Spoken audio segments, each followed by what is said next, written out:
नमस्ते जी, नमस्ते। क्या हाल चाल है आपके? सर हम बहुत अच्छे हैं, आप बताइएगा। हम भी बहुत बहुत अच्छे हैं। प्रेम से बोलेंगे राधे राधे। चलें? हाँ सर जी, चलो। केस सिनेरियोस की दुनिया में आपका एक बार फिर से बहुत बहुत स्वागत है। मैं फिर से बता दूं, ये जो 30 केस स्टडीज आपकी दे रखी हैं, इनमें से क्वेश्चन नहीं आएगा, लेकिन इनके जैसा क्वेश्चन आएगा। दूसरी बात, मैं यहां इन केस स्टडीज के सिर्फ आंसर टैली आपको नहीं करवा रहा हूं, मैं आपको बता रहा हूं कि जब इस तरह की केस स्टडी आपके सामने एग्जामिनेशन हॉल में आएगी तो आप उसे सॉल्व कैसे करेंगे, उसमें क्या तरीका, क्या प्रोसेस आपको लगाना है। बड़ा सिंपल सा फंडा है। क्वेश्चन को जब आप हैंडल करें, सॉल्व करें, टैकल करें, तो आप उसे 3 हिस्सों में अपनी प्रोसेस को डिवाइड कर लें। नंबर 1, आपको समरी बनानी है, लेकिन ध्यान रखें, समरी बनाते समय सिर्फ आप समरी ही बना रहे हैं, आपके दिमाग में कुछ और नहीं चल रहा है, आप उसके पीछे का लॉ नहीं सोच रहे हैं, आप उसका कंक्लूजन नहीं सोच रहे हैं। क्योंकि अगर न्यूमेरिकल टच क्वेश्चन जब होता है तो उसमें या तो कोई चीज ऐड होती है या लेस होती है, या फिर हम उसे इग्नोर कर देते हैं। यही तो करेंगे ना। तो आपको समरी बनाते समय इन मुद्दों पर ध्यान नहीं देना है कि जोड़ना घटाना क्या करना है। बाकी सारी चीजों को साइड में रखो, सिर्फ समरी बनाइए। उसके बाद जब समरी आपकी बन जाए तो पूरा क्वेश्चन आपको एट ए ग्लांस दिखना शुरू हो जाएगा। अब उन क्वेश्चंस को जो एमसीक्यूज पूछे गए हैं, तो वहां पर अब उसके पीछे का लॉ रिकॉल करेंगे कि यार ये जो क्वेश्चन पूछा है इसके पीछे का लॉ हमारा क्या बोलता है, एंड देन अपनी बात को कंक्लूड करके आप सही वाले एमसीक्यू को टिक करके आएंगे। इस तरह से हमारी बात है। यही प्रोसेस आपको डिस्क्रिप्टिव क्वेश्चन आंसर जब आ रहे हैं वहां पर भी यही लगा के चलना है। ठीक है? बड़े ही इत्मीनान से, आराम से, पूरी जिंदादिली और जोश के साथ आप हमारे साथ जुड़े रहिएगा। और हाँ, एक बात बता दूं, ये गलतियां बिल्कुल भी ना करें कि हम इनके स्टडीज को छोड़ कर जाएंगे। ये आपको हर हाल में करनी है, करके ही जानी है। ठीक है? चलो जी। तो 15 मेरी हो चुकी हैं, 16वां नंबर अब आपके लिए यहां पर आ रहा है। और वो क्या बोलता है 16वां नंबर? आजा मेरे लाल और मेरे काले भाई, पीले आजा, सारे आ जाओ भाई मिलके। तो ये है यहां पर 16वीं केस स्टडी, सुरक्षा। Suraksha Travels Private Limited (STPL) is established on 3rd April in the city of Bangalore. Bangalore में है सुरक्षा, कर्नाटका में। इनका जो ऑब्जेक्टिव है वो है air conditioned contract based passenger transportation की सर्विस अफोर्डेबल प्राइस पर ये देते हैं। The company obtains voluntary registration, 1 मई को वॉलंटरी रजिस्ट्रेशन इन्होंने ले लिया है। एंड 1 जुलाई से company On 1st July, the company purchased motor vehicle of various seating capacity are as follows. यहां तक की बात को मैंने समरी में बना डाल दिया। ये रहे सुरक्षा, STPL है। वॉलंटरी रजिस्ट्रेशन 1 मई को लिया गया है, कर्नाटका में है। धंधा स्टार्ट किया है 3rd अप्रैल को, आगे लिखा मिलेगा। पैसेंजर ट्रांसपोर्टेशन सर्विस AC वाली अपनी प्रोवाइड करा रहे हैं। कुछ इन्होंने मोटर व्हीकल भी परचेज किया है। तो टेबल बनी हुई दे रखी है, तो मैं अपनी समरी के अंदर भला उस टेबल को क्यों कॉपी पेस्ट करूं, बिना बात के देख लेते हैं। सिटिंग कैपेसिटी इनकी यहां पर ये आ रही है। नंबर ऑफ व्हीकल्स ये आ गए, 7 पर्सन वाला जो कार है बेसिकली वो 4 व्हीकल खरीदे हैं, 9 की कैपेसिटी वाले 3 खरीदे हैं, 11 वाले 2 खरीदे हैं, 13 वाला 1 खरीदा है। ये इनके परचेज प्राइस यहां पर दे रखे हैं और जीएसटी का रेट आगे बता रखा है। From the month of July, STPL associated with रूबा limited, इन्होंने रूबा लिमिटेड के साथ अपना कनेक्शन बढ़ाया। रूबा लिमिटेड ई कॉमर्स ऑपरेटर हैं, प्लेटफॉर्म प्रोवाइड कराते हैं, उबर ओला की तरह है, तो ये भी रूबा से जाके जुड़ जाते हैं। For enhancing the business operations, Ruba limited owns या operates an electronic platform in for the passenger transportation. Okay, ठीक है, बेंगलोर के अंदर ही है, जुलाई से काम शुरू किया है। द कंपनी डेवलप कर रखा है इन्होंने अपना एप्लीकेशन, एक mobile application like Uber Ola develop इन्होंने कर रखी है। Can access the nearest available motor vehicles and cabs and available service. Ruba limited collect the consideration for the services from the customer and remit the same. जो Ruba है वो customer से, passenger से पैसे लेती हैं और अपना कमीशन काट के बाकी पैसा ये STPL यानी सुरक्षा वाले को दे देते हैं। After retaining the commission charged by it for its plot. ठीक है जी। तो इन्होंने कहा कि भाई जुलाई से इन्होंने क्या किया है, रूबा ई कॉमर्स ऑपरेटर है, एसटीपीएल यहां जुड़ गए हैं, पैसेंजर से कलेक्शन वगैरह यही करके चलते हैं। तो अब एसटीपीएल की अपनी खुद की बुकिंग्स भी होती हैं जो अपने खुद के निजी सोर्सेज से आती हैं, और कुछ बुकिंग्स आती हैं इनके पास में रूबा के माध्यम से। तो इस प्रकार से डबल तरीके से इसका बिजनेस हो जाता है। ठीक है, अभी क्या कर रहे हैं हम, सिर्फ क्वेश्चन पढ़ रहे हैं पूरे एंजॉयमेंट के साथ में, ना कोई पीछे का लॉ देख रहे हैं। हो सकता है कि क्वेश्चन पढ़ते पढ़ते हमारे समझ में कोई बात ना आ रही हो, ध्यान दीजिए, सतर्क हो जाइए। अगर क्वेश्चन पढ़ते पढ़ते आपकी समझ में कोई बात नहीं आ रही तो आप पीछे का लॉ रिकॉल कर रहे हैं, बी वेयर। यहां दिमाग लगाने की जरूरत तो है ही नहीं, समरी वाले स्टेप पर जो लिखा चुपचाप लिख दो यहां पर छोटे स्वरूप के अंदर वैसे करके। तो क्या बोलते हैं, the details of few bookings of STPL in the month of July are as follows. जुलाई के महीने में जो काम धंधा वो इस प्रकार से है, इट्स ओन अकाउंट, अपने खुद के सोर्सेज से, नॉट थ्रू रूबा लिमिटेड। क्या, एक बुकिंग ये थी 5 जुलाई को थी, ऑर्डर नंबर ये था, स्टार्टिंग सिटी बेंगलोर था, एंडिंग सिटी चेन्नई, मतलब बेंगलोर से चेन्नई तक की यात्रा थी।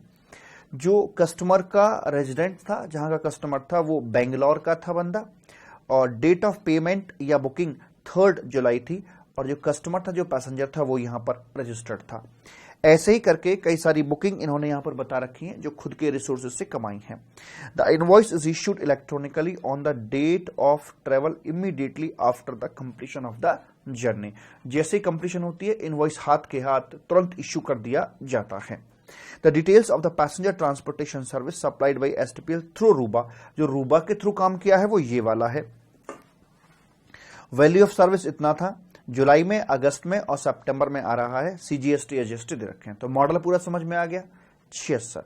ऑल अमाउंट्स सीजीएसटी एसजीएसटी से एक्सक्लूसिव बताए गए हैं, और कहते हैं bookings will be confirmed only after paying total fare of the journey. ठीक है, okay, there is no other inward or outward, जो बता रखा है यही है, और बाकी सब ओके है जी। क्वेश्चन का जवाब दीजिएगा। तो मैंने क्या किया, मैंने देखा भैया ये इनका है, वॉलंटरी रजिस्ट्रेशन था, 1 मई को लिया था, मोटर व्हीकल भी परचेज कर रखे हैं, पैसेंजर ट्रांसपोर्टेशन की सर्विस है, खुद भी सर्विस देते हैं, और रूबा जो कि ई कॉमर्स ऑपरेटर है उसके माध्यम से भी सर्विसेज यहां पर दी जाती हैं। तो क्वेश्चन क्लियर है? यस। अब आ जाए भाई, देख लेते हैं क्या दिक्कत है। Amount of blocked credit, blocked credit मतलब जो सेक्शन 17 सबसेक्शन 5 में आपका आता है। Amount of blocked credit in respect of motor vehicles purchase by STPL on 1 July. इनका कोई सेक्शन 17(5) के मुताबिक ब्लॉक्ड क्रेडिट होगा या नहीं होगा? The answer is no. मैं मानता हूं कि मोटर व्हीकल का जो क्रेडिट होता है नॉर्मली ब्लॉक किया जाता है, परंतु इसका एक्सेप्शन है कि अगर आपका कोई शोरूम वोरूम है, वहां से आप सप्लाई कर रहे हो मोटर व्हीकल की, आपको अलाउड होगा। आप पैसेंजर ट्रांसपोर्टेशन या गुड्स ट्रांसपोर्टेशन की सर्विस देते हो तब भी आपको अलाउ हो जाता है। आप मोटर ड्राइविंग ट्रेनिंग की स्कीम, मोटर कार की जो ड्राइविंग होती है उसकी जो ट्रेनिंग सर्विस होती है उसे आप दे रहे हो, तो भी यहां पर ये आपको क्रेडिट अवेलेबल हो जाता था। चूंकि हम यहां पर पैसेंजर ट्रांसपोर्टेशन की सर्विस दे रहे हैं, इसीलिए हमें यहां पर क्रेडिट मिल जाएगा। इसका मतलब ये होगा कि हमारा यहां पर कोई किसी प्रकार का ब्लॉक्ड क्रेडिट नहीं होगा एज पर सेक्शन 17 सबसेक्शन 5। उसके बाद आगे बढ़ते हैं। 16(2) में बोलता है amount of GST payable through electronic cash ledger by STPL on the services supplied by it through Ruba Limited during the month of July। कह रहा कैश लेजर से आपको कितना अमाउंट पे करना होगा? मैं कहता हूं भाई साहब क्यों करना होगा? बिल्कुल नहीं करना होगा, क्योंकि ये जो है आपके हैं, जरा ध्यान दीजिएगा, ये है यहां पर आपका कवर होता है अंडर सेक्शन 9(5) में चलिएगा, जो चार्जिंग सेक्शन का आपका आखिरी हिस्सा था। वहां पर ये बोलते थे कि 3 प्रकार की आपकी सर्विस हुआ करती थी, HMT वाली। HMT मतलब होटल अकोमोडेशन हो गया, M मतलब लाइक मिसलेनियस यूटिलिटीज की बात हो गई, और T का मतलब हो गया लाइक ट्रांसपोर्टेशन ऑफ पैसेंजर की सर्विसेज। इसमें क्या बोलते थे कि अगर ये जो रियल सर्विस प्रोवाइडर होता है, अगर इसका कारोबार 10-20 लाख से ऊपर जा रहा है तो फिर ये स्वयं टैक्स भरेगा, और अगर ऐसा नहीं है तो जो ई कॉमर्स ऑपरेटर होता है उसको डीम्ड सप्लायर यहां पर कहा जाता है, और वही व्यक्ति जीएसटी का पेमेंट करके चलेगा। ठीक है, तो यहां पर आकर चूंकि इसका 10-20 से माना कि इसका रजिस्ट्रेशन था, बट वो वॉलंटरी बेसिस पर था।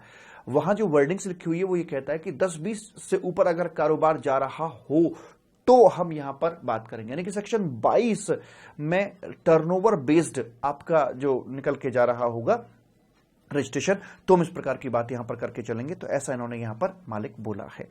तो इसलिए यहां पर इसकी लायबिलिटी बनती ही नहीं है। यहां पर जो रूबा है इनको अपना इस ट्रांजैक्शन के ऊपर जो इसके थ्रू आ रहा है वो यहां पर जीएसटी का पेमेंट करके चलेंगे। ठीक है, यस सर।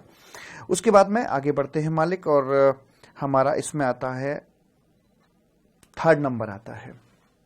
तो इस पर इनकी लायबिलिटी नील निकल के आएगी। 3rd नंबर क्या बोलता है जी, कहता था यहां पर आकर amount of tax to be collected at source by Ruba Limited on the taxable supplies made through it during the month of July, August and September।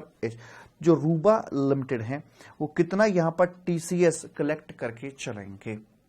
तो मैं आपको बता देना चाहता हूं, हमारा जो सेक्शन नंबर 52 आता है टीसीएस का, वो एचएमटी वाली सर्विसेज के ऊपर एप्लीकेबल नहीं होता है।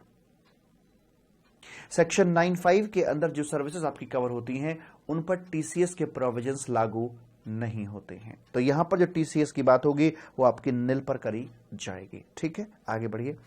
16.4 में आते हैं, place of supply for orders CA 435, PH 535 और GK 987, इन तीनों का प्लेस ऑफ सप्लाई आपको यहां पर बताना है। ये रहे आपके ये तीनों ऑर्डर यहां पर ऐसे करके। ठीक है, तो प्लेस ऑफ सप्लाई के लिए सेक्शन नंबर 12 हमारा यहां पर इस्तेमाल किया जाएगा, जिसमें बोलते हैं कि अगर ट्रांजैक्शन आपकी B2B है तो रेसिपिएंट की लोकेशन आती है, और अगर ट्रांजैक्शन B2C है तो वहां पर जो आपका बोर्डिंग प्लेस होता है वो यहां पर आकर बन जाता है प्लेस ऑफ सप्लाई। ठीक है, तो आपको चेक करना होगा कि स्टेटस क्या है। जो पहली वाली ट्रांजैक्शन थी आपकी ये दे रखी है, यहां पर B2C है, ये B2B है, और ये वाली ट्रांजैक्शन आपकी B2C यहां पर आ रही है। तो जो B2C है उसमें तो आएगा आपका बोर्डिंग प्लेस। तो बोर्डिंग प्लेस पहले वाले में आ जाता है, स्टार्टिंग ये आ गया जी बेंगलोर, और अगले वाले में आ गया तीसरे वाले में हैदराबाद। लेकिन जो B2B होती है वहां आती है रेसिपिएंट की लोकेशन। रेसिपिएंट की लोकेशन का मतलब होता है उसके बिजनेस प्लेस की लोकेशन, और अगर वो ना दे रखी हो तो उसका जो रेजिडेंशियल प्लेस होता है उसकी लोकेशन यहां पर आ जाती है। तो चूंकि यहां पर बिजनेस प्लेस कस्टमर का नहीं है और नॉर एक आम आदमी है, तो उसकी जो रेजिडेंशियल प्लेस की लोकेशन है वो आपकी यहां पर आ जाएगी। तो Bangalore Hyderabad Hyderabad, it is the correct answer. Bangalore Hyderabad Hyderabad, ये आ गया जी, बेंगलोर हैदराबाद हैदराबाद, पहला आंसर इसमें आ जाता है। आगे बात करते हैं time of supply for orders under CA 234, UV 777 और XE 001। क्या पूछ रहा है, टाइम ऑफ सप्लाई। तो टाइम ऑफ सप्लाई भाई साहब सबसे पहले आपको इसका बता के चलना है। टाइम ऑफ सप्लाई के लिए यहां पर हमारा जो सेक्शन काम करेगा, सेक्शन 12 और 13 आते हैं CGST एक्ट के। सेक्शन 12 गुड्स की बात करता है, 13 वाला आपसे सर्विसेज की यहां पर बात करता है। तो सेक्शन 13 यहां पर अप्लाई करवा दिया जाएगा CGST एक्ट का, ध्यान दीजिएगा। ठीक है, तो उसके तहत क्या बोलते हैं मालिक, तो नॉर्मल प्रोविजन ये बोल के चलता है कि अगर इनवॉइस टाइम से इश्यू कर दिया गया है तो इनवॉइस की डेट और पेमेंट की date whichever is earlier. तो चूंकि यहां पर जो आपके इनवॉइसेज हैं वो टाइमली इश्यू किए जा रहे हैं, ऐसा क्वेश्चन में बताया गया था। तो इनवॉइस और पेमेंट, तो इनवॉइस की डेट तो अपनी वही आएगी जब आपकी जो जर्नी है वो कंप्लीट हो जाती है, वहां पर निकल के आएगी 5 जुलाई ये आ गई जी अपनी। और उसके बाद में फिर डेट ऑफ पेमेंट ये है, तो विच एवर इज अर्लियर, तो अर्लियर आपकी आ रही है 3 जुलाई, तो यहां पर 3rd July will be the right answer. तो इसी प्रकार से आगे वाले जो हमारी कैटेगरीज हैं उनका भी हम यहां पर निकाल देंगे। तो पहले वाले का आएगा यहां पर 3rd जुलाई, तो 3rd जुलाई वाला आपका एक ही ऑप्शन आ रहा है, तो बाकी भी आपके अकॉर्डिंगली ही निकल कर आ जाएंगे। ठीक है, अच्छा जी, तो इस प्रकार से आपका 16वां क्वेश्चन यहां पर आकर कंप्लीट हो जाता है। अब हम मूव करते हैं अपने अगले क्वेश्चन की तरफ, जो है 17th नंबर का। क्या कहता है, मिस्टर ए हैं, प्रैक्टिसिंग चार्टर्ड अकाउंटेंट हैं, who is supplying the service in the field of auditing and insurance, his earnings during the current financial year are as follows. ये रहे मिस्टर ए करके हैं, प्रैक्टिसिंग चार्टर्ड अकाउंटेंट हैं, current financial year में है और audit वगैरह अपना ये करके चलते हैं। क्या बोलते हैं, income from the audit and assurance से ये आता है अपना 1,86,00,000 रुपए, यानी 186 लाख रुपए की अपनी ये यहां पर इनका रेवेन्यू आ रहा है। Income for acting as an examiner from ICAI, ICSI not in their roles, मतलब एम्प्लॉय नहीं है ये, in the month of June, जून के महीने में इन्होंने सर्विस दी है अपनी ICI को और ICSI को, तो वहां पर ये 2.5 लाख रुपए का इनको पैसा मिल जाता है, 2.5 लाख ही मिल गया ICI ICSI से। उसके बाद आगे बोलते हैं रेंटिंग ऑफ कमर्शियल प्रॉपर्टी की भी बात कर रहे हैं, और उसके लिए है renting of commercial property during the period year 13,90,000 rupees, और ये बात थी आपकी जून महीने की, ठीक है। Yes sir. एंड उसके बाद बोलता है further in the month of April mister B purchase करते हैं 10 computer at a price of 25,000 each. अच्छा जी, इन्होंने mister further in the month of April mister B जो हैं वो परचेज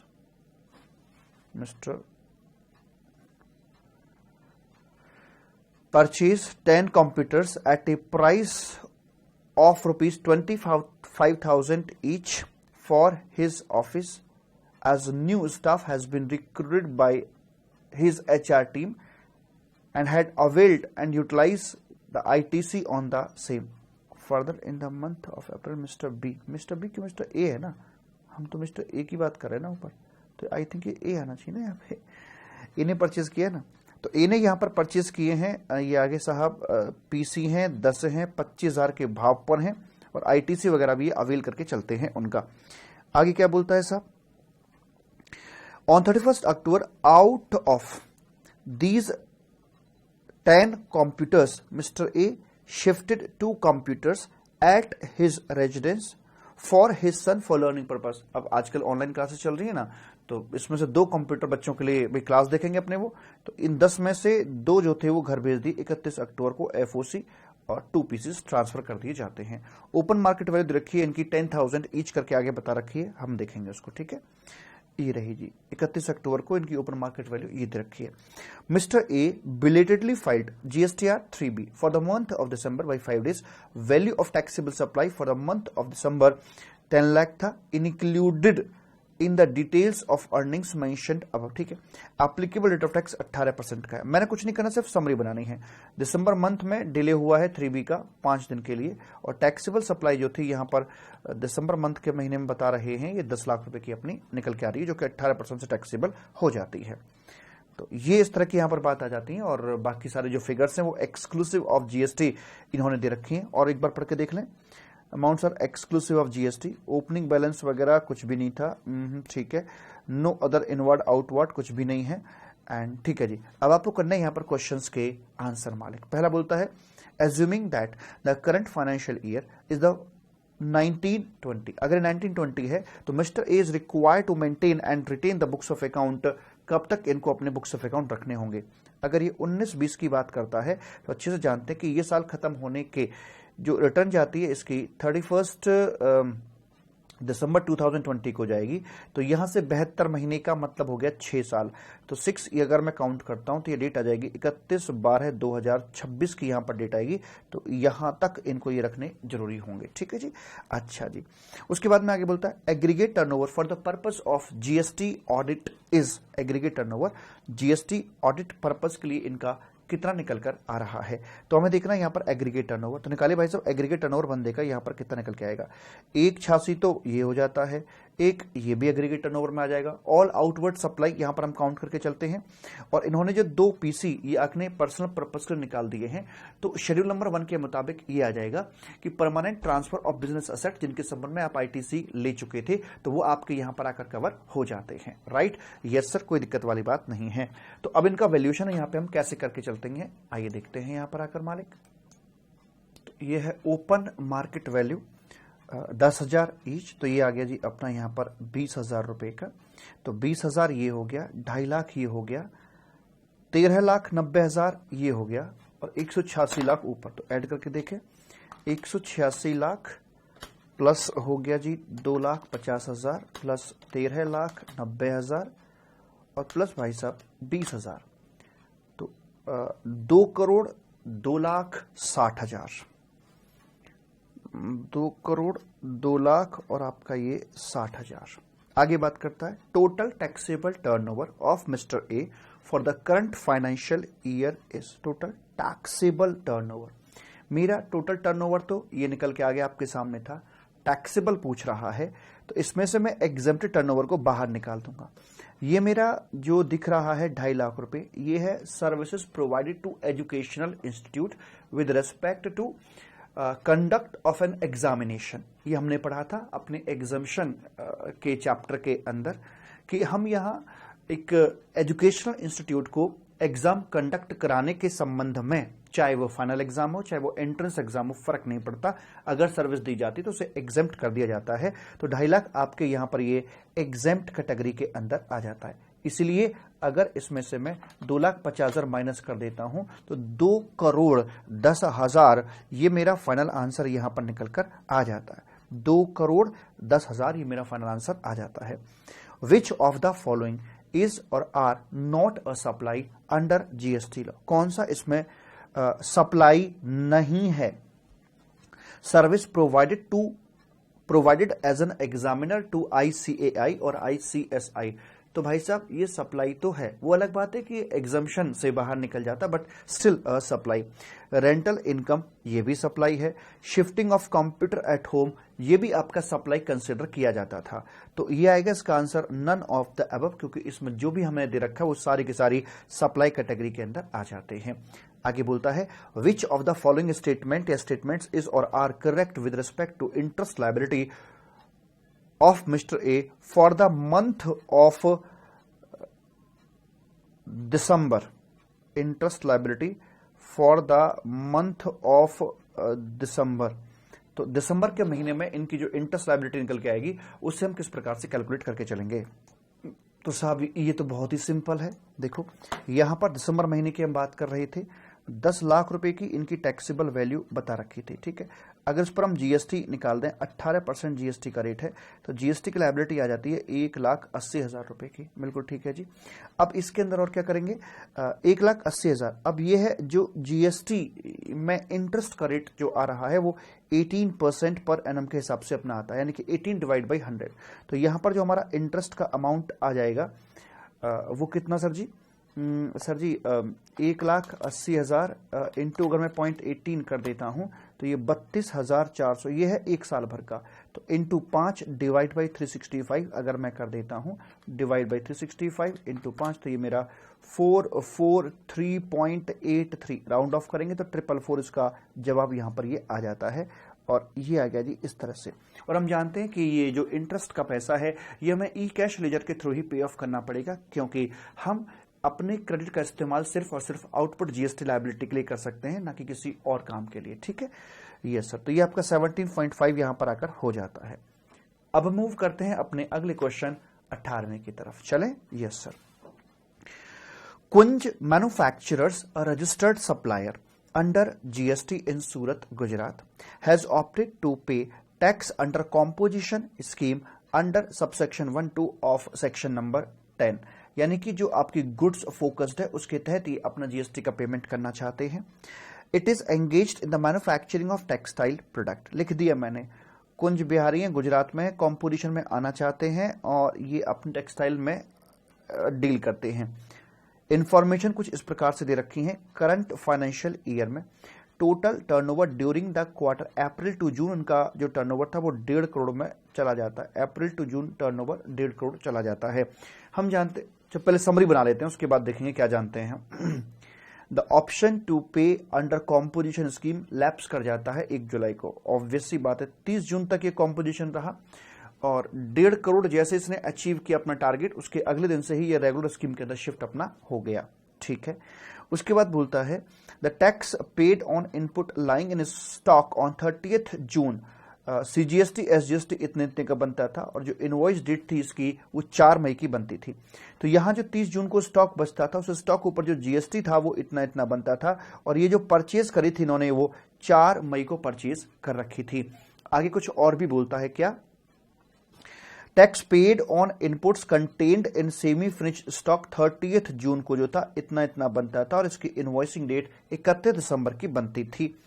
तो बताया गया कि इतने इतने का टैक्स बनता था और इनवॉइस डेट आपकी 31 दिसंबर आ रही थी। आगे बोलते हैं यहां पर machinery was purchased on 15th of March और द प्रीसीडिंग फाइनेंशियल ईयर। अब मशीनरी जो 15 मार्च को खरीदी गई थी पिछले साल में 10 लाख रुपए की और उस पर जीएसटी का एप्लीकेबल रेट 12% का था। तो यहां पर खरीदी गई थी जो आज भी मशीनरी आपकी यहां पर अवेलेबल हो रही है।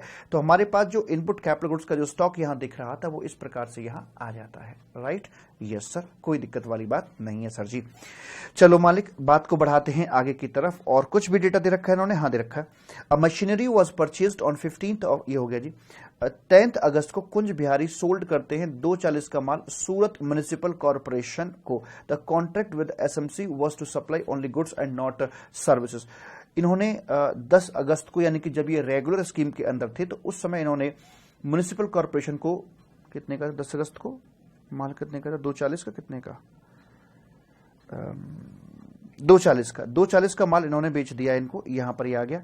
15 अगस्त को फाइनेंस डिपार्टमेंट को गुजरात को बेचा इन्होंने 10 लाख का माल, ये बिल्कुल ठीक आ गया जी। Apart from the information above, sales and purchase जो हैं वो 15 lakh and 12 lakh respectively were also reported during the period of July to February.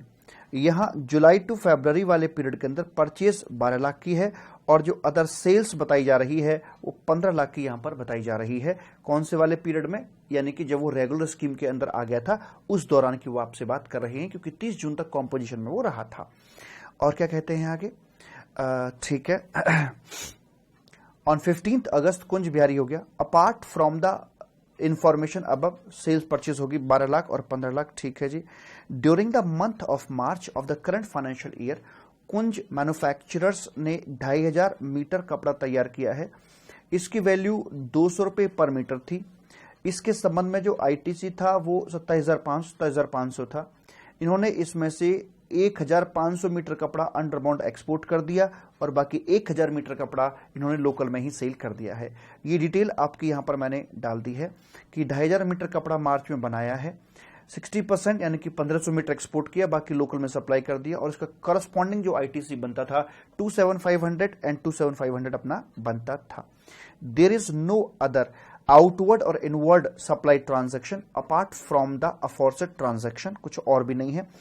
Subject to the information given above, assume that all other condition necessary for availing ITC जो fulfil कर रखी हैं, ठीक है, कोई दिक्कत नहीं है। Rate of GST applicable goods manufactured by under the regular scheme 12% का जीएसटी का रेट है। जीएसटी रेट एप्लीकेबल मतलब जो भी है इनवर्ड आउटवर्ड पे 12% का जीएसटी का रेट है।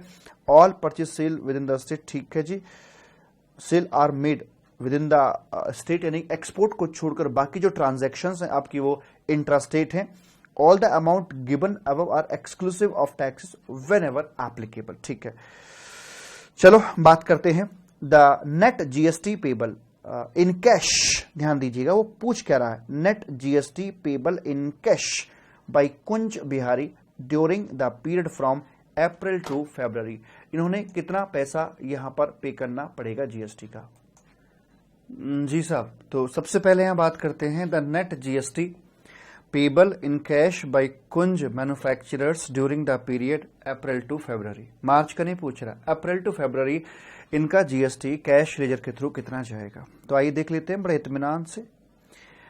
अप्रैल टू फरवरी, मार्च शामिल नहीं है, तो यहां पर इनका भाई साहब 150 लाख रुपए का टर्नओवर तो यहां तक था कंपोजिशन में। उसके बाद ये रेगुलर स्कीम के अंदर आ गया है। अब हमें यहां पर एक अजम्पशन लेनी पड़ेगी। यहां पर हमें डेटा नहीं दे रखा कि प्रीसीडिंग फाइनेंशियल ईयर के अंदर बंदा रजिस्टर्ड था या नहीं था। इसका रजिस्ट्रेशन कब हुआ ये हमें नहीं बताया गया है। अब मैं या तो ये मानूं कि रजिस्ट्रेशन नहीं था।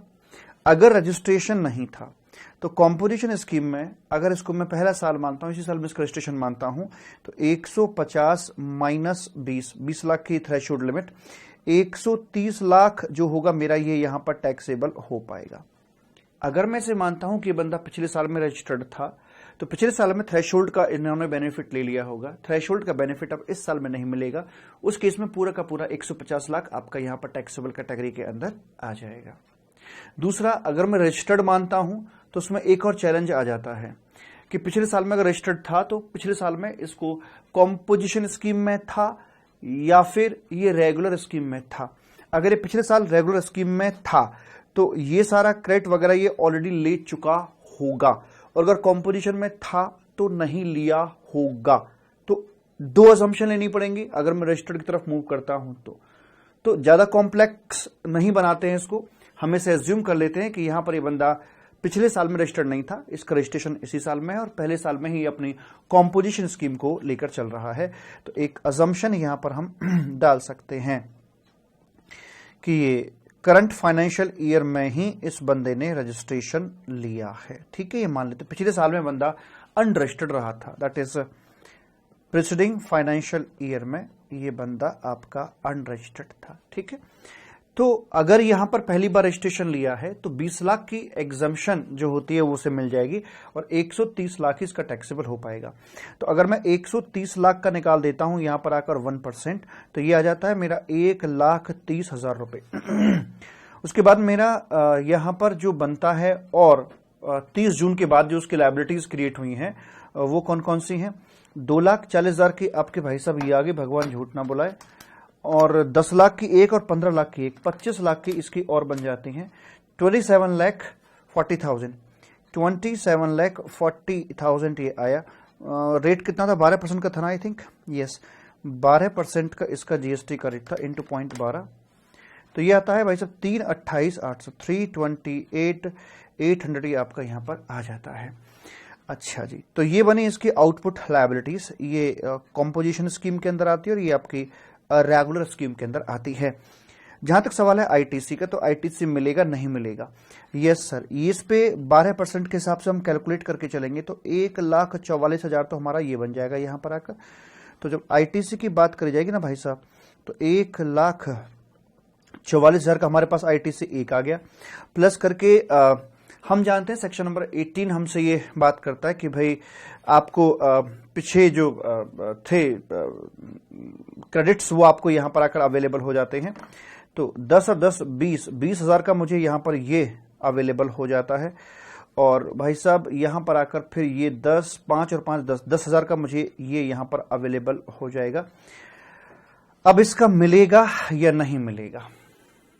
देखो, अब यहां पर आकर दो बात आ जाती हैं कि ये व्यक्ति यहां किस वजह से कैपिटल गुड्स का क्रेडिट ले रहा है।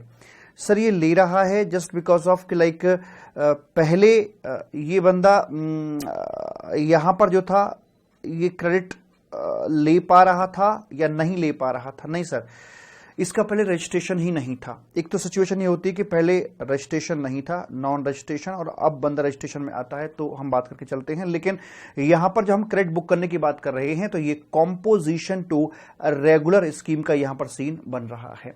कॉम्पोजिशन टू रेगुलर, तो यहां पर सेक्शन नंबर 18(1)(c आपका एप्लीकेबल हो जाता है, जहां पर आपके इनपुट हो या आपके कैपिटल गुड्स हो, दोनों सिचुएशंस के अंदर आपको क्रेडिट अलाउड करवा दिया जाता है।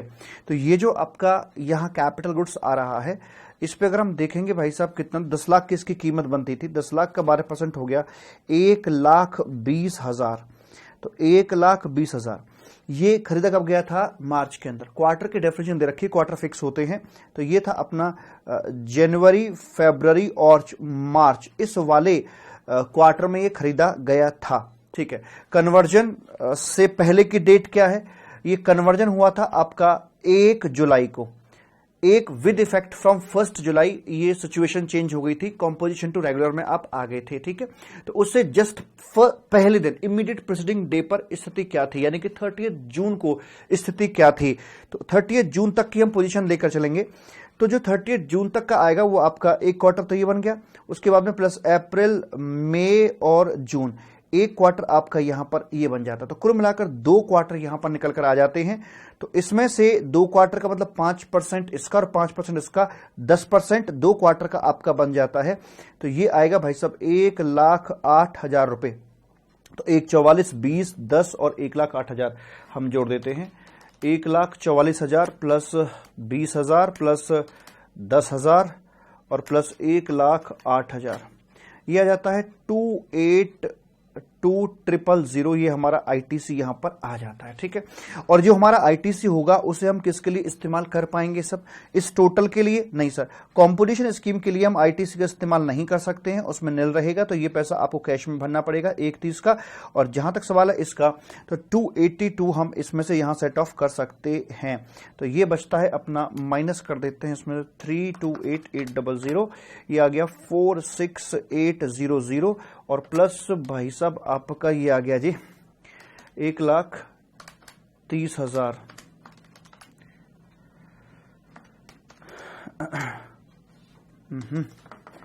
1,30,000 प्लस 46,800, 176,800, 176,000 ये अपना यहां पर आ जाता है, 176,800। उसके बाद में कहता है ITC available to Kunj manufacturer during the period from April to February. अप्रैल टू फरवरी का इसका जो आईटीसी था वो कितना था? अभी तो निकाला हमने 282, ये रहा 282 का हमारा ये निकल कर आ जाता है। उसके बाद में the amount of GST refund available to Kunj manufacturer for the month of March in the current financial year is, इनका रिफंड यहां पर कितना बनेगा मार्च मंथ की अगर हम बात करके चलते हैं तो इसका जो प्राइस इन्होंने बताया था शायद वो 200 के भाव से था ना जी, था तो कुछ ऐसा ही सर जी। तो देखते हैं साहब, तो ये है अपना टोटल मिला के इतना है। ठीक है, 5400 करके निकल के आता है। अगर मैं इसका निकाल के देखूं कि मेरा export turnover into total turnover कितना निकल के आ रहा है मार्च के हिसाब से, तो 54,000 का ये 60% मैंने एक्सपोर्ट कर दिया। डायरेक्ट फॉर्मूला अप्लाई कर सकते हैं 60%, अदरवाइज 89.4 के अंदर तो बता रखा है कि भाई export turnover divide by total turnover, है ना, रजिस्टर्ड टोटल टर्नओवर। तो कर लो आप, एक्सपोर्ट टर्नओवर 1,500 यूनिट थे, multiplied by 200 divide by total turnover, बात तो वही आएगी ना 60%, रेशियो तो वही निकल के आएगा ना। तो 54,000 का 60% अगर मैं निकाल देता हूं तो ये आ जाएगा मेरा 32,400, ये निकल कर यहां आ जाता है। This is the maximum amount of refund, ये हमारा निकल के आएगा। क्वेश्चन क्या पूछ रहा था एक बार चेक करते हैं।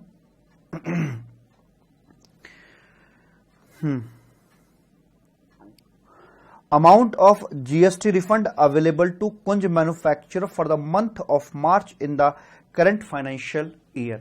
तो ये इसका जो मैक्सिमम निकल कर आया है कितना था ये, एक सेकेंड, 27,500 प्लस 27,500 इंटू 0.6, 33 आएगा ना, ये 55 था, ये 55 था, तो ये निकल के आता है आपका 33,000। लेकिन ये मैक्सिमम है, हमें एक्चुअल में कितना मिलेगा इसके लिए और भी पैरामीटर होते हैं। ये वाला अमाउंट और हमारा उस महीने का जीएसटी पे करने के बाद हमारे जो ई क्रेडिट लेजर है उसमें कितना बैलेंस बचा हुआ है, हमें वो भी कंपेयर करना पड़ता है। क्योंकि जब हम रिफंड का RFD 01 फाइल करते हैं तो जितने का हम रिफंड फाइल कर रहे हैं उतना अमाउंट हमें अपने आईटीसी लेजर से डेबिट करना होता है, उसके बाद ही हमारी रिफंड की एप्लीकेशन सबमिट हो पाती है। Is it okay? तो चेक करते हैं मार्च के महीने में हमारे पास में कितना आईटीसी का बैलेंस बचा हुआ था। तो यह भाई साहब यहां पर हमने जो बुक किया था 54,000 बुक कर रखा था। और यहां जो लोकल सप्लाईज थी, क्योंकि ये एक्सपोर्ट जो किया ये तो हमने बॉन्ड में किया है, जो मेरी लोकल सप्लाईज बनती थी उनका सीन क्या था मैं निकालता हूं। 1,000 बनती थी, 200 का भाव था, 2 लाख रुपए की हो गई थी लोकल सप्लाईज की वैल्यू। जीएसटी क्रेडिट शायद ये 12% का अपना बता के चल रहे हैं, तो इसमें से भाई साहब जो मेरा आउटपुट जीएसटी निकल के आएगा मार्च के महीने का, तो वो 2 लाख इंटू 12%, तो 24,000 मेरा आ जाता है। तो अगर 55 में से मैं 24 माइनस करता हूं 55 माइनस 24 करते हैं तो 31,000 मेरे पास बचता है। तो ये मेरा आईटीसी का बैलेंस था। तो मुझे बताइए क्या मैं 33,000 का आईटीसी का रिफंड क्लेम कर सकता हूं? मैं चाहकर भी नहीं कर सकता, because I will have to reverse from my e credit ledger. Latest circular के पीछे आया हुआ था, इवन पिछली बार ही आ गया था, मैंने क्लास में भी आपको करवा रखा है। तो यहां पर 31,000 और 33,000 विच एवर इज लोअर, इन दोनों में जो भी कम है उतने का मुझे यहां पर रिफंड दिया जाएगा फाइनली। ये भी इस सिचुएशन के अंदर मैक्सिमम ही है, ध्यान दीजिएगा, मैक्सिमम भी और प्रैक्टिकल भी अपना यही निकल कर आ रहा है। तो फॉर्मूले से जो अमाउंट निकल के आता है वो एक पैरामीटर है, इसके साथ दो पैरामीटर और कंपेयर किए जाते हैं, फिर तीनों के अंदर, हालांकि तीसरा एलिमेंट नहीं रखा है, फिर तीनों के अंदर जो भी मेरा सबसे कम होता है उसके आधार पर हम लोग अपनी बात करके चलते हैं। ठीक है, अगर मान लीजिए ये 31,000 है और जिस दिन मैं अपनी RFD 01 फाइल कर रहा हूं उस दिन मेरे पास बैलेंस सिर्फ 25,000 का ही है, तो ऑब्वियस सी बात है मैं 25,000 से ज्यादा का डेबिट नहीं कर पाऊंगा, तो मेरी जो रिफंड की एप्लीकेशन जाएगी वो सिर्फ 25,000 तक की जा सकती है, उससे ऊपर की नहीं जा सकती। तो जब मैं RFD 01 फाइल कर रहा हूं उस समय क्या बैलेंस चल रहा है मेरा, उस पर्टिकुलर मंथ की रिटर्न फाइल करने के बाद में जो मेरा बैलेंस बचता है, यानी कि उस महीने का GST भरने के बाद में जो मेरा बैलेंस बचता है वो, और फॉर्मूले से निकला हुआ अमाउंट ये, इन तीनों में जो सबसे कम होता है उसका फाइनली आपको रिफंड दिया जाता है। ठीक है, तो यहां पर आंसर आएगा आपका 31,000। इसमें हाई चांसेस थे कि आप आंसर 33 कर देते, हालांकि मैंने भी यहां पर गलती कर दी, जब मैंने कहा कि भाई ये ऐसे करके है तो ये नहीं देखा कि उस पर्टिकुलर मंथ का बैलेंस क्या बचता है,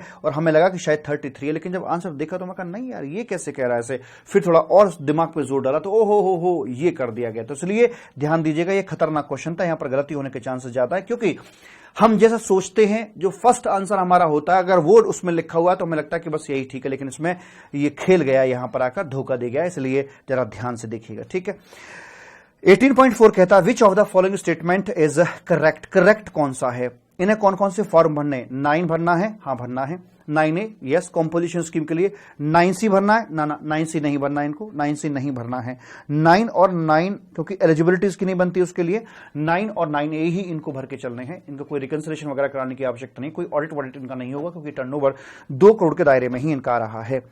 assuming that goods have been sold by Kunj manufacturer to finance department of Gujarat government for value 1 lakh instead of 10 lakh rupee, net GST payable by Kunj manufacturer in cash during the period of July to February will be, जुलाई to फरवरी के बीच में क्या रहेगा, देखें जरा जुलाई to फरवरी के बीच में नेट GST क्या रहेगा।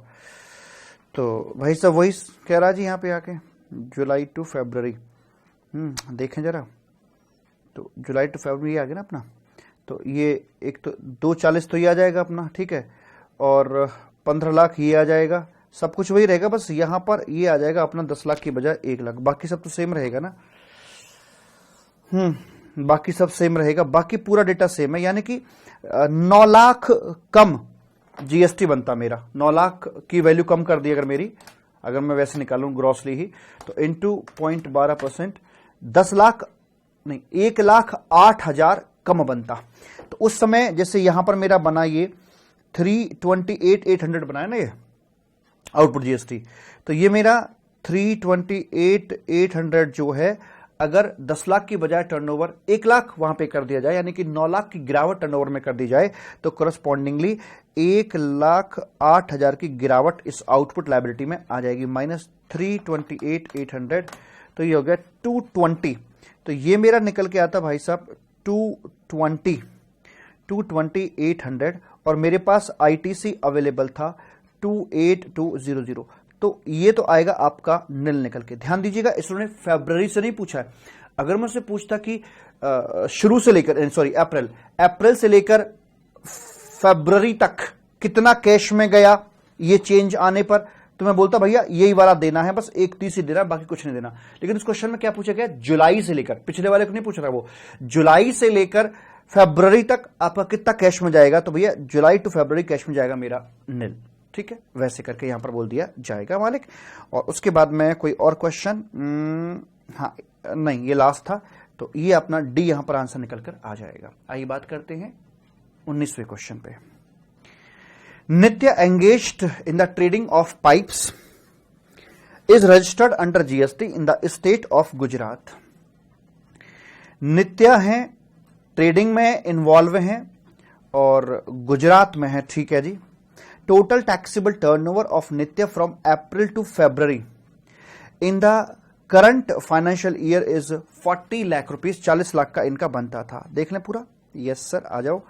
तो तो ये राजी मालिक नित्या हैं, गुजरात में है, अप्रैल टू फरवरी 40 लाख का टर्नओवर इनका यहां पर बनता है। ठीक है जी, आराम से लिखते जाइए, पहले पार्ट पर सिर्फ समरी करनी है। Following is the information for the month of March of the said financial year. Taxable value of outward supply जो है आपकी यहां पर 5 लाख है, और मार्च के अंदर कह रहे हैं, मार्च के अंदर, ठीक है जी, मार्च के, अप्रैल टू फरवरी डेटा ऊपर है, मार्च का डेटा ये रहा, 5,02,500 रुपए additional charges collected from the customer toward taxes levied by municipal authority. Nitya went to Mumbai Maharashtra for a business meeting and stayed in hotel for 2 days। Hotel charge करता है 10,000 रुपए की टैक्सेबल वैल्यू। तो लिख देते हैं दोनों बातों को। ये मार्च के महीने में 5 लाख प्लस 2,500 की म्युनिसिपल लेवीज हैं। होटल में ठहरे और होटल वाले ने 10,000 रुपए इनसे चार्ज कर लिया है, ऐसे करके बोल दिया जाता है मालिक। ठीक है जी,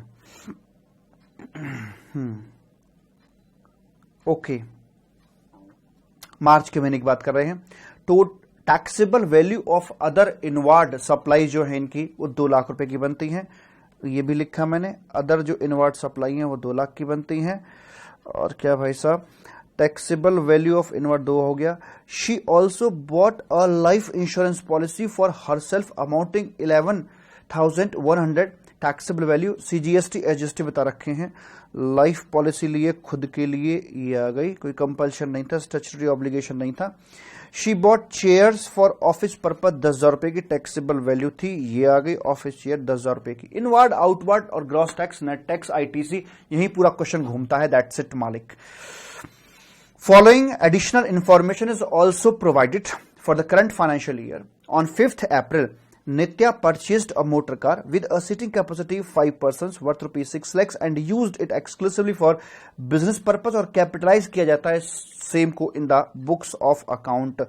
तो मालिक 5 अप्रैल को कार ली है, 5% कैपेसिटी है, 6 लाख की है, बिजनेस पर्पज के लिए इस्तेमाल कर रहे हैं, कैपिटलाइज भी इन्होंने इसको किया है। आगे बोलते हैं क्या। On the same day she also bought 4 laptop 25,000 each का, 4 लैपटॉप लिए, हर एक की कीमत 25,000 रुपए है, और इनको कैपिटलाइज किया है बुक्स ऑफ अकाउंट के अंदर, मतलब कैपिटल गुड्स कैटेगरी में ये आ जाते हैं। और इनके ऊपर डेप्रिसिएशन क्लेम नहीं किया गया है, मतलब इनका ITC जो बनता था वो आपने क्लेम कर लिया है, वो खुल के बता रहा है यहां पर आकर। तो भाई साहब लैपटॉप हो गए जी, 5 अप्रैल को ही लैपटॉप लिए हैं, 25,000 × 4, ITC आपने इसका बुक कर लिया है। और क्या लिया है, on 7th July Nitya purchased an air conditioner worth ₹55,000 for office purpose and capitalize the same in the books of account. AC भी खरीदा 55,000 रुपए का। ठीक है जी, okay. On 31st December Nitya decided to give the motor car, 2 laptops and air conditioner to her brother mister Darsh, a well-established businessman in Surat, Gujarat, without consideration। Open market value car की बता रखी है 3 लाख रुपए, AC की 40 लाख है, लैपटॉप की 15,000 पर लैपटॉप यहां पर बता रखा है। तो इन्होंने क्या किया था, ये लैपटॉप 7 जुलाई को परचेज किया था। इसका ITC के बारे में नीचे आके बता रखा है, मैं आपको दिखाऊंगा कहां पे। ITC के लैपटॉप का जो था वो नीचे छिपा रखा है।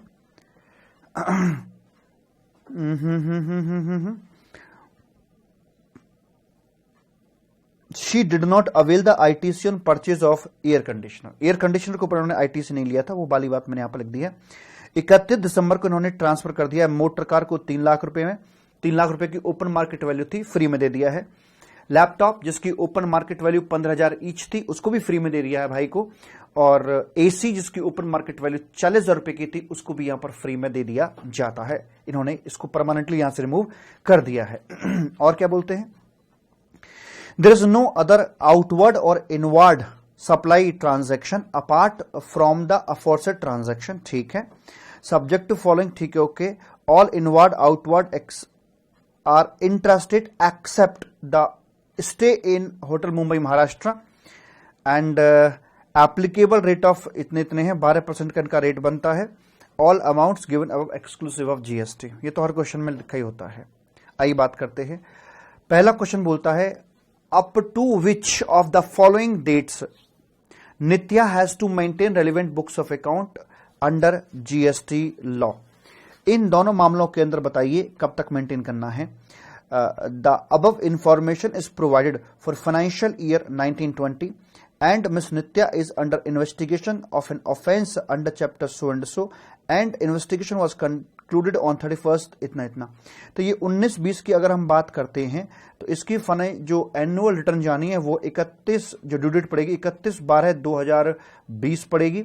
इसमें आप 6 साल जोड़ दीजिए यानी कि 72 महीने जोड़ दीजिए, 31/12/2026 की डेट अपनी पड़ जाती है। दूसरा, अगर कोई केस वेस लगा होता है तो वैसे वाले मामले में उसका कंक्लूजन आने के 1 साल तक आपको और मेंटेन करके रखने होते हैं।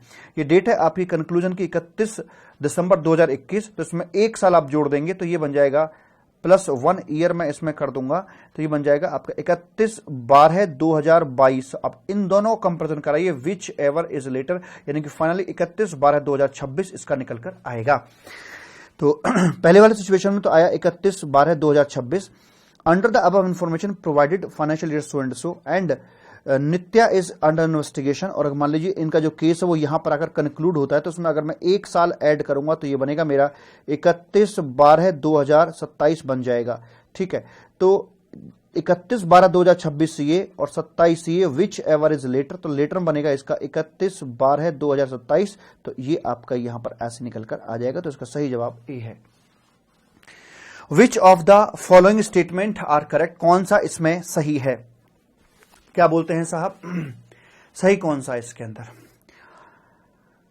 Motor car given by Nitya to her brother is a supply. हम वहां देख लेते हैं ना एक बार कि क्या सप्लाई था क्या नहीं है। ये जो मोटर कार इन्होंने दी है तो मोटर कार के करस्पॉन्डिंग हम जानते हैं ये आईटीसी नहीं ले सकते, कुछ चुनिंदा लोगों को ही मोटर कार का आईटीसी मिलता है, अदरवाइज मोटर कार का आईटीसी नहीं मिलता है, तो यहां पर इसका आईटीसी नहीं मिला होगा।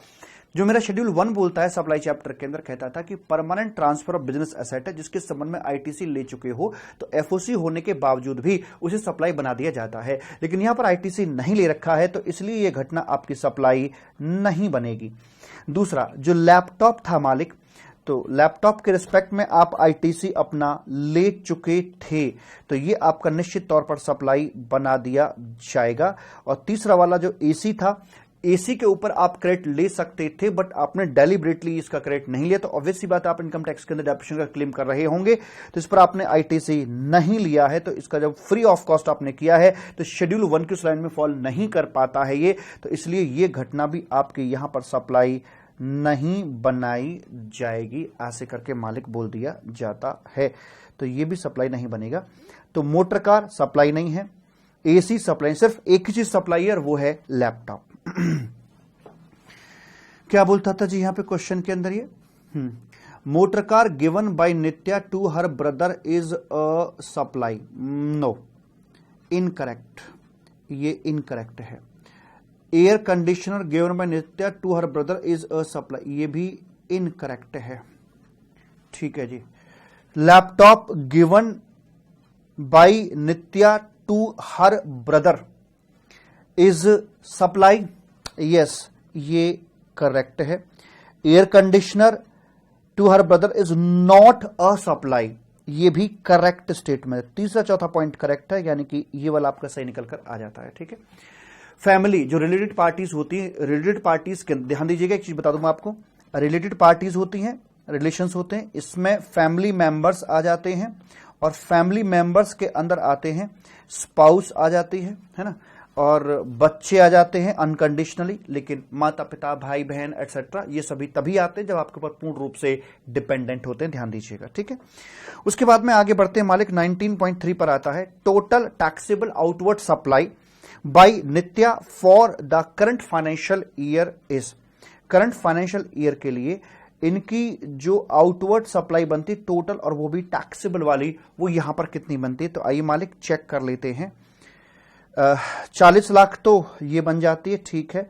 5 लाख ये बनेगी, यस, ये भी बन जाएगी, और ये भी बनेगी, यस सर, ये भी यहां पर बना दी जाएगी। उसके बाद ये जो घटना थी इनकी यहां पर आकर सप्लाई नहीं बनी थी, ये भी सप्लाई नहीं बनी थी, लेकिन हाँ ये जरूर सप्लाई बना दी जाएगी। अब इसका जो वैल्यूएशन किया जाएगा वो कैसे किया जाएगा? ऑब्वियस सी बात है सर, जहां पर हमारी वैल्यू नहीं दे रखी होती है तो वहां हम जानते हैं कि हमारे पास रूल्स आ जाते हैं। रूल्स की पहली पसंद होती है ओपन मार्केट वैल्यू, तो रूल्स के मुताबिक ओपन मार्केट वैल्यू यानी कि 30,000 मेरा ये यहां पर निकल कर आ जाता है ऐसे करके। तो ये कितना बना मेरा जी? ये 40 लाख और 45 लाख तो मेरा ये बन गया, प्लस 2500 ये मेरा अदर टैक्सेस हैं, वो मेरे सेक्शन 15 के मुताबिक ऐड हो जाएंगे। 45 लाख प्लस 2500 और उसके बाद में फिर अपना 30,000 मेरा ये निकल के आ गया और तो कुछ नहीं बचा, भूल चूक लेने देनी। 45,32,500 बिल्कुल ठीक है, ये आपका सी यहां पर निकल कर आ जाता है।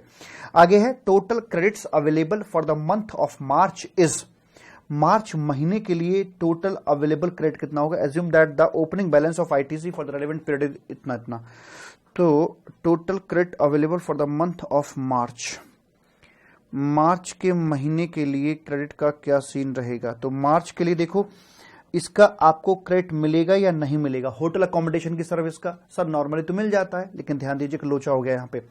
इसमें जो होटल वाला है इसके जो सप्लाई का जो ओरिजिन होगा वो क्या होगा? वो महाराष्ट्र होगा। इसका डेस्टिनेशन क्या होगा? सेक्शन 12(3) के मुताबिक जहां पर प्रॉपर्टी लोकेटेड है वहीं पर निकल कर आएगा। ऑब्वियस सी बात है, प्रॉपर्टी लोकेटेड महाराष्ट्र के अंदर तो ये अपना इंट्रा स्टेट ट्रांजैक्शन बन जाएगी और ये इसमें चार्ज करेगा भाई साहब CGST प्लस SGST, यानी कि महाराष्ट्र GST चार्ज करेगा। अब गुजरात में बैठा व्यक्ति क्या महाराष्ट्र GST क्रेडिट बुक कर सकता था? Answer is no. तो चाहकर भी इसका क्रेडिट नहीं ले पाएगा। अदर इनवार्ड सप्लाई इसका ले पाएगा, यस 2 लाख पे ले पाएगा। लाइफ इंश्योरेंस का नहीं मिलता, सेक्शन 17(5) के मुताबिक ब्लॉक्ड है। और जो चेयर वेयर है इसका मिल पाएगा, यस सर इसका यहां पर मिल पाएगा। 2,10,000 पर ही इन्हें क्रेडिट मिल पाएगा। कितना? 12% का रेट था शायद।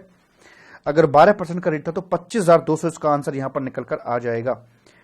तो 25,200 इंट्रा ट्रांजैक्शन बोली उसने कि बाकी सारे ट्रांजैक्शन हमारे इंट्रा थे, तो डिवाइड बाय मैं 2 कर दूंगा। 2 करने पर 12,600 यहां पर ही निकलकर मेरा आ जाता है। ठीक है, अच्छा जी। उसके बाद में आगे आता है क्या भला? Tax payable by Nitya for the month of March is, assume कीजिए that the opening balance of ITC for इतना नील था जी। तो यहां पर इनका मार्च महीने का जीएसटी लायबिलिटी क्या निकल कर आएगी? तो ये रहा जी, 5 लाख एक बनता था, 2,500 ये निकल के आ गया। इस पर अगर मैं निकालूंगा 12% से तो ये आएगा मेरा 60,300। 60,300 मेरा यहां पर आउटपुट जीएसटी निकल कर आ रहा होता है। और इसमें से मुझे 12,300 का ये क्रेडिट मिल गया, 12,300 का ये मिल गया, तो 35,700 मेरा बचता है, जिसको मैं 2 से भाग लगाऊंगा तो CGST SGST में आ जाएगा। एक सेकेंड, 5 लाख प्लस 2500 इंटू 0.12, ये आ गया 60,300। ठीक है, और ये मेरा माइनस 12,600 माइनस 12,600 और डिवाइड बाई 2, 17,550 ये यहां पर ऐसे करके आ जाता है मालिक। ठीक है, यस सर। उसके बाद में बस हो गया जी अपना। आगे अपना 20वां क्वेश्चन नेहा को लेकर क्या बोलता है? नेहा केमिकल प्राइवेट लिमिटेड, जल ग्रहण कर लें हम।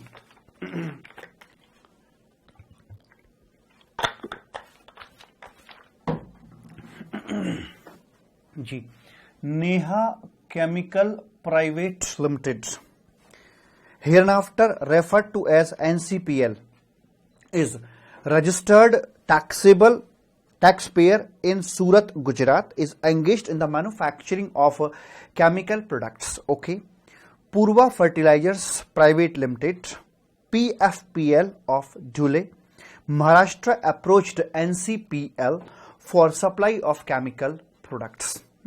क्या कहता है देखो, नेहा हैं, सूरत के हैं, गुजरात के हैं, केमिकल प्रोडक्ट में डील करते हैं, और एक पूर्वा हैं जो इनके कस्टमर हैं, जो महाराष्ट्र से ताल्लुकात रखते हैं। NCPL supply 20 tons of chemical product at the rate of 1 lakh per ton taxable value to PFPL on 1st October. The invoice for the supply has also been issued on the same date. Further, following additional amount in lump sum are also charged from so and so. तो इन्होंने 1 lakh per ton के हिसाब से 20 लाख का माल आगे remove किया है। Invoice same date पर आ गया है, बताया इन्होंने आगे। एडिशनल इंफॉर्मेशन टेबल में देख लो। तो भाई साहब 20 लाख का माल तो ये हो ही गया था base value. Packing charges, yes. Extra charges for removal of impurities, associated expenses section 15 के मुताबिक। Transit insurance for transportation, yes. Taxes, other taxes includable. Transportation charges आपके 35,000। ध्यान दीजिए ट्रांसपोर्टेशन पे क्या सीन निकल के आएगा, अभी बात करते हैं कि जुड़ते हैं या नहीं जुड़ते हैं, लेकिन जो है सो दे रखा है एक बार। As per the terms of the contract of supply, NCPL is required to deliver the chemical at the premises of इतना इतना। मतलब सप्लायर का ऑब्लिगेशन था कि वो रेसिपिएंट के यहां तक डिलीवरी देंगे, यानी कि जो ट्रांसपोर्टेशन चार्जेस वो बेयर करने पड़ेंगे सप्लायर को, यानी कि वो वैल्यू में जुड़ेंगे, भले ही उनको रेसिपिएंट ही क्यों ना पे कर दे, उसके बावजूद भी उनको वैल्यू में ऐड किया जाएगा। तो ये सप्लायर का बेसिकली ऑब्लिगेशन था, डिलीवरी कस्टमर के प्रीमिसेस पर ही होनी थी। तो ये भी अपने यहां पर ऐड की कैटेगरी में आ जाएंगे सेक्शन 15 के मुताबिक। आगे बोलते हैं, therefore NCPL hires a transporter for transportation of the chemical. The lorry receipt indicates the freight is payable by the receiver of the goods. कोई दिक्कत नहीं है, जो उसकी बिल टिकट उसमें लिखा था रिसीवर को पेमेंट करना है, कोई दिक्कत नहीं है। कभी कभी ऐसा होता है कि सप्लायर का ऑब्लिगेशन होता है लेकिन उसे पेमेंट रेसिपिएंट कर देता है, तो कोई दिक्कत नहीं, सेक्शन 15 के मुताबिक उसको भी हम ऐड करके चलते हैं। On 4th October NCPL has also received 2 lakh as subsidy from the state government for setting up a chemical manufacturing plant in Surat, Gujarat. Government से मिली है, यस सर, सब्सिडी मिली है, 2 लाख की मिली है, सरकार से मिली है। ऑब्वियस सी बात है ये यूनिट लिंक्ड नहीं है, इसलिए इसको हम एक्सक्लूड करके रखेंगे। मतलब कुछ नहीं करना मैंने इसका, ना जोड़ना ना घटाना, ये दूर है, दूरी रहेगी, इसका हम कुछ कर भी नहीं सकते क्योंकि ये यूनिट लिंक्ड है ही नहीं हमारी, ठीक है। आगे बोलते हैं, एज पर द कॉन्ट्रैक्ट, ये हो गया जी। PFPL is required to make payment within 20 days of supply. अच्छा, 20 दिन में इनको पेमेंट करके चलना था। However, PFPL delayed the payment of consideration and made the payment on 25th of December। जी नोट कीजिएगा, दिसंबर के महीने में 28,000 के ब्याज के साथ इन्होंने पेमेंट कर दिया है। 28,000 रुपए का ब्याज आया है, मिला है यहां दिसंबर के महीने में, ठीक साहब।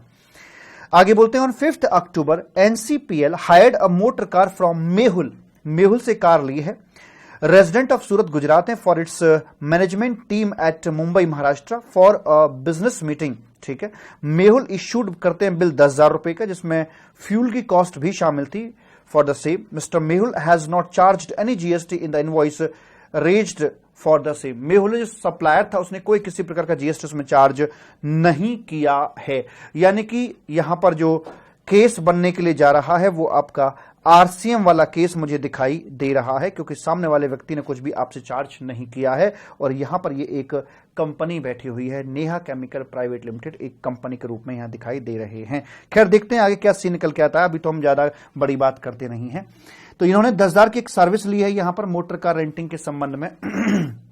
और क्या बोलते हैं, 9 अक्टूबर को एनसीपीएल रिसीव्ड करते हैं टेक्निकल कंसल्टेंसी सर्विसेज फ्रॉम टिक टैक इनकॉर्पोरेशंस, जो कि इनकी सब्सिडरी कंपनी सिंगापुर में लोकेटेड है, विदाउट कंसीडरेशन लिया है। टिक टैक इनकॉर्पोरेशन प्रोवाइड्स कराते हैं सिमिलर कंसल्टेंसी सर्विस 50,000 रुपए, अगर हम इंडियन रुपीज में बात करके चलें तो टिक टैक से सर्विस फ्री में आई, जिसकी ओपन मार्केट वैल्यू 50,000 रुपए है इंडियन रुपीज के अंदर। और ये हमारी बात हो गई जी। एंड उसके बाद आगे बोलते हैं साहब, ये 9 दिसंबर की घटना थी ये अभी जो हमने करी है। 15 दिसंबर को security office located at the entry gate of NCPL has been renovated for 1,50,000 and the same has been capitalized, point to be noted. Same है, रिपेयर मेंटेनेंस नहीं है, not repair maintenance in the books of account. तो 1.5 लाख के renovation पे इन्होंने खर्चा कर दिया है दिसंबर के महीने में, और ये घटना भी इनकी दिसंबर के महीने में ही थी। तो कुछ इनवर्ड सप्लाई है, कुछ आउटवर्ड सप्लाई है, बस इतनी सी बात है मालिक, और तो कोई बड़ी बात यहां पर है नहीं साहब, ठीक है। आगे बोलते हैं, एनसीपीएल ये आपस में रिलेटेड नहीं है, price is the sole consideration है, ठीक है जी।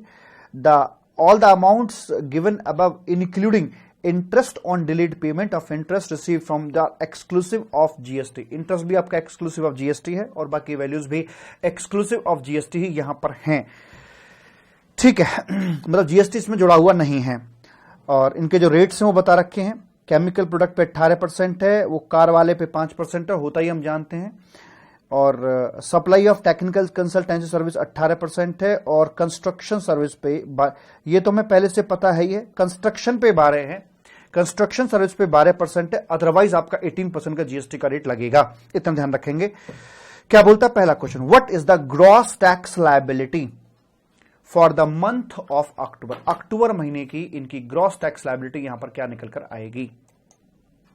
जी साहब, तो यहां पर आता है आपका, देखिए ग्रॉस टैक्स लायबिलिटी की बात कर रहे हैं, नेट नहीं चाहिए। तो ग्रॉस में 20 लाख तो आपका एक ये आ गया 20 लाख ये आ गया। कुछ एडिशनल इंफॉर्मेशन थी जो टेबल के अंदर थी, सारी की सारी ऐड की जानी है विदाउट एनी डाउट सेक्शन 15 के मुताबिक। 1,19,500 ये आ गया, 1,19,500 ये आया।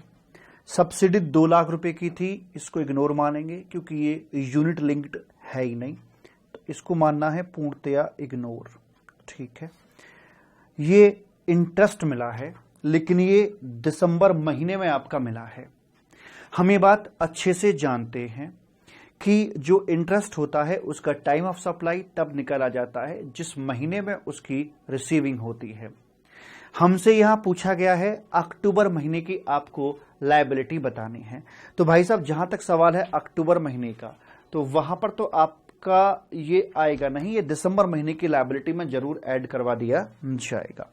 तो ये हो गया जी 20,21,19,500 21,19,500 इंटू अगर हम करते हैं 18% तो ये आता है भाई साहब 381,500, इतना ये निकल कर आ जाता है। हमारी कुछ एक आरसीएम के अंदर भी सप्लाईज हैं जिन पर हमें जीएसटी अपना भरना पड़ेगा। मेहुल ने गुजरात वाली जो बात थी ये 5 अक्टूबर की थी, अक्टूबर महीने की थी। अच्छे से जानते हैं कि जब वो अपने इनवॉइस के अंदर जीएसटी चार्ज नहीं कर रहा है तो मामला आरसीएम का रहा होगा। हम ये भी जानते हैं कि जब सप्लायर आपका इंडिविजुअल रहता है और रेसिपिएंट एक कॉर्पोरेट होता है तो वहां पर आपका रिवर्स चार्ज मैकेनिज्म लगवा दिया जाता है। 5% की वहां पर बात होती है, जीएसटी का रेट भी 5% का वहां पर आ जाता है। अगर ये ना भी दे रखा होता तो ये हमें पता होना चाहिए था कि यहां पर 5% का रेट आता है। तो जीएसटी अमाउंट यहां पर बनेगा आपका 500 रुपए का। तो 500 रुपए का जीएसटी जो मेरा आरसीएम में आता है 500 का वो बनता है। तो कुल मिलाकर जो मेरी ग्रॉस लायबिलिटी बनेगी इसमें प्लस 500 में ऐड कर दूं तो ये बनेगा 382010। सर ये भी तो आरसीएम के अंदर आते हैं, फिर ये भी शामिल करो ना मुन्ना, ये दिसंबर महीने का है, ये यहां पर नहीं आएगा। ये भी बात दिसंबर महीने के अंदर, तो यहां पर इनकी मैं कोई बात नहीं करूंगा। फिलहाल मुझे अक्टूबर महीने में ग्रॉस टैक्स लायबिलिटी पूछी गई थी सो मैंने निकाल के दे दी। तो ये आपका 382010, जिससे कि आपका ये पहला सही जवाब यहां पर हो जाता है। उसके बाद पूछता which of the following statement is or are not correct, that is आप हमें वो बताइए जो इनमें इनकरेक्ट हैं, जो गलत हैं उनको आप इसमें आइडेंटिफाई कीजिए। तो ऐसे हालात में कहीं आप क्वेश्चन में घूम ना जाएं, हर एक सेंटेंस के आगे लिखो कौन सा करेक्ट है कौन सा इनकरेक्ट है। फिर जो पूछा जाए याद रखना, कोई भी अगर करेक्ट इनकरेक्ट का एमसीक्यू आता है तो पहले लिख लो सबके बारे में कौन सा करेक्ट कौन सा incorrect. Subsidy receive from the state government will be included in the value, जी नहीं, ना इंक्लूड होगी ना एक्सक्लूड, कुछ नहीं, इसको इग्नोर मारा जाएगा। तो ये सेंटेंस आपका इनकरेक्ट है, हमें ये जोड़ने की कोई आवश्यकता नहीं है, इंक्लूड करने की कोई आवश्यकता नहीं है, इनकरेक्ट है।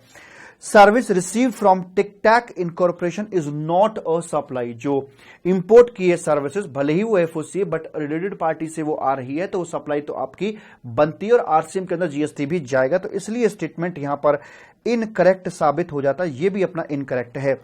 Service receive from Tic Tac is a supply, ये यहां पर करेक्ट स्टेटमेंट है। GST is not payable on services received from mister, GST is not payable on services received from mister Mehul, ये करेक्ट है या इनकरेक्ट है? सर जी ये इनकरेक्ट है क्योंकि उस पर जीएसटी पेबल होगा, 5% से जीएसटी जाएगा, वो भी रिवर्स चार्ज मैकेनिज्म के अंदर। तो इसमें हमारे 3 इनकरेक्ट निकले, पहला और भाई साहब ये दूसरा और चौथा। तो सही जवाब आपका ये वाला यहां पर निकल कर आ जाता है। ठीक है, उसके बाद में कहता है कि what is the time and place of supply. Time of supply पूछ रहा, प्लेस ऑफ सप्लाई पूछ रहा है किसका, इंटरेस्ट के संबंध में। हम जानते हैं हमारे जो सेक्शन नंबर 12-13 आते हैं सीजीएसटी एक्ट के, उसमें बताया जाता है एट द एंड कि जब इंटरेस्ट की बात करें चाहे गुड्स की सप्लाई के संबंध में हो या सर्विस के कंसिडरेशन के संबंध में हो, जब भी आपको इंटरेस्ट पेनल्टी एक्सेट्रा रिसीव हो जाते हैं उस समय पर हम उसको यहां पर रिकॉग्नाइज करके चलते हैं, उसका टाइम ऑफ सप्लाई निकाल के चलते हैं। चूंकि ये दिसंबर के महीने में मिला है इसलिए हमारा दिसंबर के महीने, लेकिन दिसंबर में आपके 2 निकल के आ रहे तो कौन सा बनेगा, कोई बात नहीं। प्लेस ऑफ सप्लाई भी पूछा गया है। अब जो टाइम ऑफ सप्लाई निकालते हैं इंटरेस्ट का, वो तो खुद के हिसाब से देखते कि वो कब मिला, लेकिन उसका जो प्लेस ऑफ सप्लाई होता है या बाकी जो प्रोविजंस होते हैं वो उसकी मेन सप्लाई के अकॉर्डिंगली ही डिसाइड किए जाते हैं। तो चूंकि यहां पर गुड्स की सप्लाई थी, और कहां से कहां को की जा रही थी गुड्स की सप्लाई? सर जी गुड्स की सप्लाई थी हमारी यहां से यहां महाराष्ट्र को की जा रही थी। तो जो गुड्स का प्लेस ऑफ सप्लाई था वो मेरा महाराष्ट्र यहां पर था, इसलिए मेरा इंटरेस्ट का जो प्लेस ऑफ सप्लाई होगा वो भी महाराष्ट्र ही निकल कर आएगा। तो टाइम ऑफ सप्लाई दिसंबर में है और प्लेस ऑफ सप्लाई इसका महाराष्ट्र में चला जाता है, इसलिए आपका लास्ट वाला जो आंसर है वो यहां पर आकर सही हो जाता है। आगे बोलते हैं, एज्यूम करते हैं that there are no other transactions carried out by NCPL during October to December apart from ones as mentioned in case scenario. Total ITC available during such period is, तो आपको अक्टूबर के महीने में कितना ITC अवेलेबल हो जाएगा अक्टूबर के महीने में? तो हमने देखा भाई साहब, एक सेकंड, कौन से महीने में क्या पूछा इसने? कहां गया?